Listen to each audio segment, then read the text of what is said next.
Pada kali ini saya mau menjelaskan mengenai salah satu jalur masuknya infeksi pada jalur infus, yaitu melalui kuman yang pada saat insersi.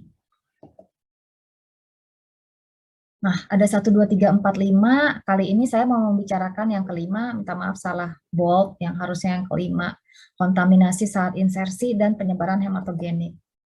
Kontaminasi saat insersi bisa dipengaruhi oleh asepsis kulit yang tidak benar.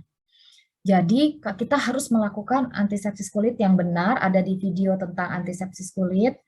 Karena apa? Karena flora normal yang ada di kulit, jika terbawa ke dalam aliran darah, dia bisa menyebabkan infeksi. Pada orang dewasa yang sudah kekebalannya baik atau anak-anak yang kekebalannya sudah baik, hal tersebut dapat dieliminasi oleh kekebalan tubuh kita. Jadi apapun yang masuk ke dalam tubuh kita yang menyebabkan infeksi akan sebelum menyebabkan penyakit akan dieradikasi, akan dieliminasi, akan dilawan oleh tubuh.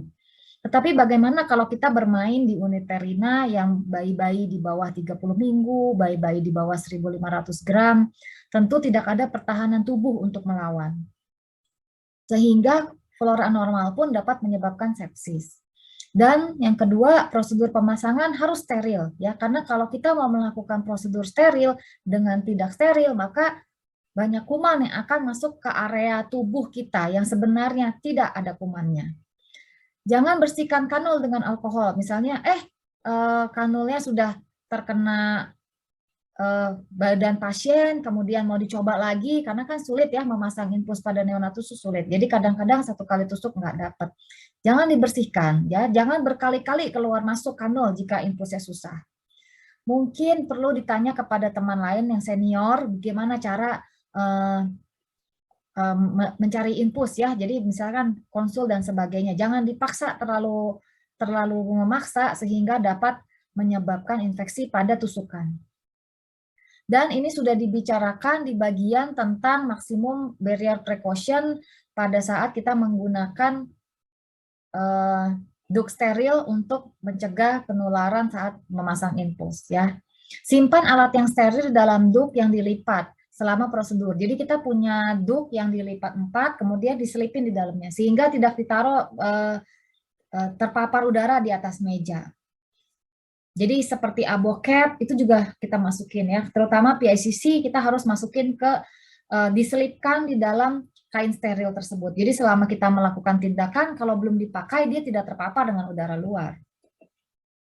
Biofilm itu merupakan kumpulan, sebenarnya sih lendir ya, yang dibuat oleh kuman untuk melakukan kolonisasi. Jadi kuman-kuman itu nempel di permukaan alat kesehatan yang berada di dalam tubuh, lalu dia membentuk kolonisasi.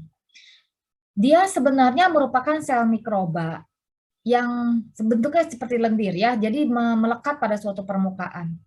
Kalau kita menggunakan alat kesehatan, apakah itu kateter urin, apakah itu ETT, atau itu kanul infus, ya, itu biofilm pasti terjadi.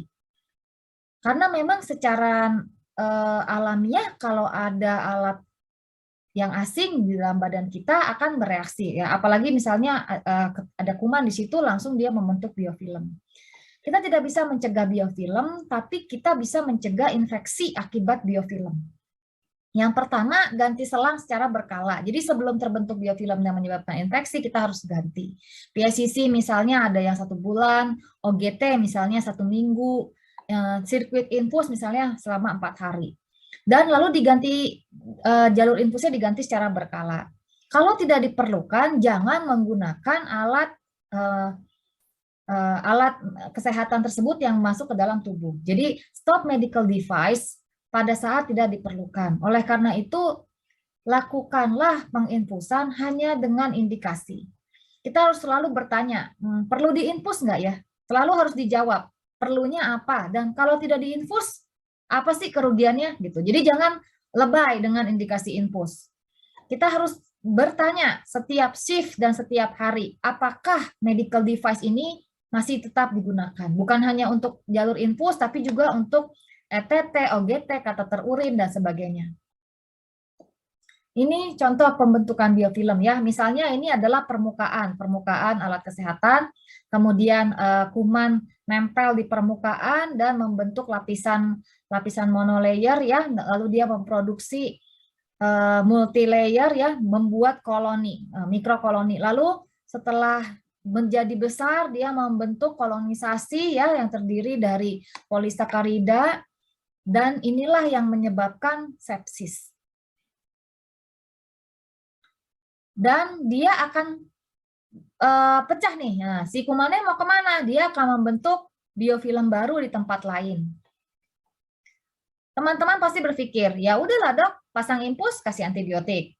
Pasang ETT kasih antibiotik. Teman-teman itu bukan pencegahan yang dianjurkan ya. Bahkan penggunaan antibiotik yang berlebihan dapat menyebabkan resisten. Jadi kumannya kebal terhadap antibiotik. Yang harus dilakukan kembali lagi seperti yang sudah dijelaskan tadi, kita harus menilai apakah alat medis ini betul-betul diperlukan oleh pasien.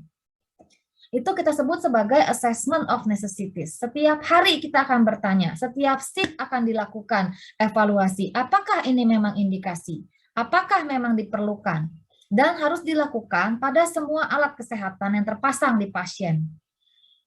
Kateter urin gunanya buat apa sih sekarang? Kalau dicabut, kerugiannya apa? Kalau tetap dipasang, keuntungannya apa? Jika memungkinkan terapi oral, stop terapi suntik-suntik dan pindah secepatnya ke oral, termasuk nutrisi. Ya, jadi penilaian ini harus dilakukan kalau setiap shift berarti setiap sehari bisa 2-3 kali kita evaluasi perlu atau tidaknya medical device tersebut. Semua alat kesehatan yang nempel di pasien harus diberikan tanggal supaya kita bisa melakukan penggantian secara rutin untuk mencegah infeksi karena biofilm tersebut ya. Mari teman-teman kita turunkan infeksi nosokomial di unit perinatologi.